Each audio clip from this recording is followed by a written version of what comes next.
নজর রাখবো পরবর্তী সংবাদে।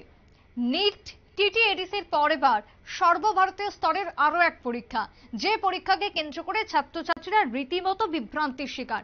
কিভাবে না, পরীক্ষা দিতে যাওয়া হলো, পরীক্ষায় বসাও হলো, কিন্তু লগ ইনই হলো না সেই আইডি দিয়ে, অর্থাৎ সংশ্লিষ্ট পরীক্ষার্থীর আইডি লগ ইন করতে পারলেন না পরীক্ষার্থীরা, যাকে নিয়ে ক্ষোভ বিভ্রাট এক প্রকার তৈরি হয়েছে।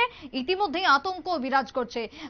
অনতিবিলম্বের ব্যবস্থা গ্রহণে জরুরি বলে অভিভাবকরা দাবি তুলেছেন। তবে ঘটনা প্রসঙ্গে যদি একটু পরিষ্কারভাবে বলি, আগরতলার বনকুমারী বাজার স্থিত সাহা বিল্ডিং এবং একটি বেসরকারি প্রতিষ্ঠানে সাহা বিল্ডিং এ একটি পরীক্ষার আয়োজন করা হয়েছিল, সর্বভারতীয় স্তরের যে পরীক্ষা, যাকে এনসিইটি পরীক্ষা হিসেবে আমরা বলতে পারি। সেই পরীক্ষা দিতে যখন যান পরীক্ষার্থীরা, শুধুমাত্র আগরতলার নয়, সাব্রুম থেকে ধর্মনগর, দূর দূরান্ত থেকে পরীক্ষার্থীরা হাজির হয়েছিলেন আগরতলার বুকে এই পরীক্ষায় বসার জন্য সর্বভারতীয় স্তরে।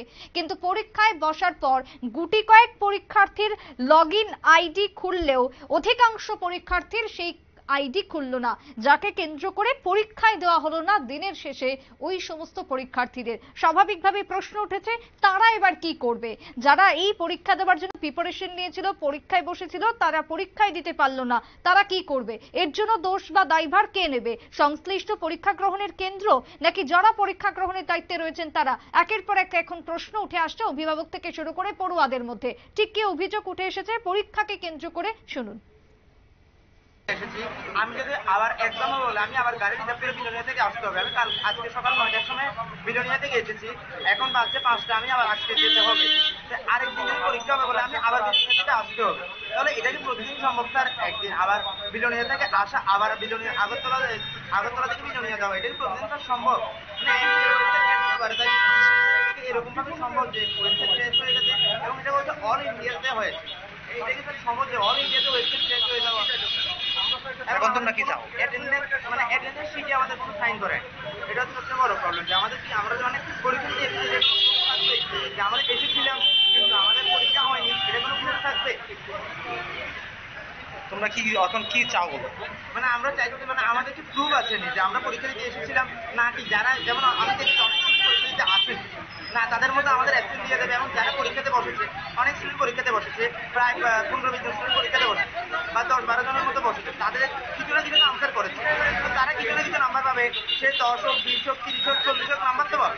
তাদের মধ্যে তুলনা করে তাদের কলেজ দিয়ে দেবে, আমাদের কোনো কলেজ দেবে না, এরকম হবে নাকি? না আবার পরীক্ষা হবে, এটাই আমাদের জানতে চাইছি। কারণ এনটিএর ওয়েবসাইটে এখনো কিছুই জানানো হয়। কি পরীক্ষা এটা? এটা এনসিইটি পরীক্ষা। এটা দিয়ে কি হয়?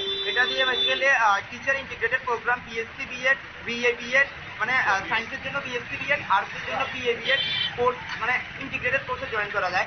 নর্মালি বিএসসি বিএড করতে গেলে 5 বছর লাগে, এখানে বিএসসি বিএড করতে গেলে 4 বছরে হয়ে যাবে এবং ইন্ডিয়ার টপ মোস্ট কলেজ আইআইটি এনআইটির মতো কলেজে মানে কোর্সটা করা যেতে পারে। এটা কোন জায়গা? এটা এই জায়গাটা কোন জায়গা? এটা তো মানে টাইমস যেটা বলে আগরতলা। সংশ্লিষ্ট পরীক্ষার্থীদের অভিযোগ আপনারা শুনলেন। সর্বভারতীয় স্তরের পরীক্ষা, তারা পরীক্ষা দিতে যান, কিন্তু তারপরও তারা ভোগান্তির শিকার হয়েছেন, হয়রানির রীতিমত হতে হয় তাদেরকে, কারণ তারা পরীক্ষাটাই দিতে পারলেন না শেষ মুহূর্তে দাঁড়িয়ে। দুশ্চিন্তায় পরীক্ষার্থী সহ অভিভাবকরা। ছোট্ট বিরতির পর ফিরে আসবো, সঙ্গে থাকুন।